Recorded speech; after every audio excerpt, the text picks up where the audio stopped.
Pumaraga sa pagpapala po sa ating lahat para sa ating pangaraw-araw na talata tayo ngayon nasa Genesis Kapitulo 30 sa isang versikulo 20 hanggang versikulo 30. Ito ang mga anak ni Seir na Horeo na nagsisitahan sa lupain, si Lotan, si Sobal, at si Sibeon, at si Ana, at si Dison, at si Eliezer, at si Disan. Ito ang mga pangulong nagmula sa mga Horeo na mga angkan ni Seir sa lupain ng.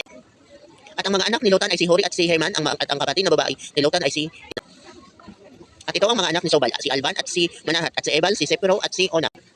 At ito ang mga anak ni Sibeon, si Adja, at si Ana. Ito rin ang si Ana na nakasumpong ng mainit na bukal sa ilang nang pinapanganian ang mga asyon si Sibeon na kanyang ama.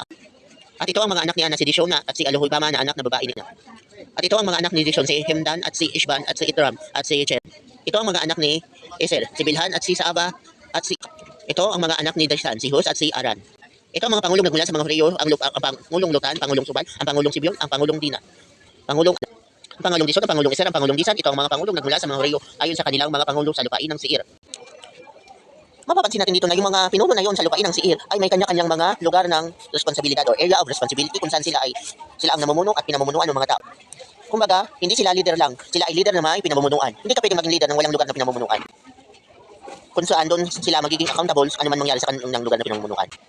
Yun ay panahon paniid. Sa panahon natin ngayon ng mga Christian, meron din tayong area of ministry. Kung saan tayo itinanim ng Diyos, doon ang ating area of responsibility at area of ministry na ating kailangang pamunuan.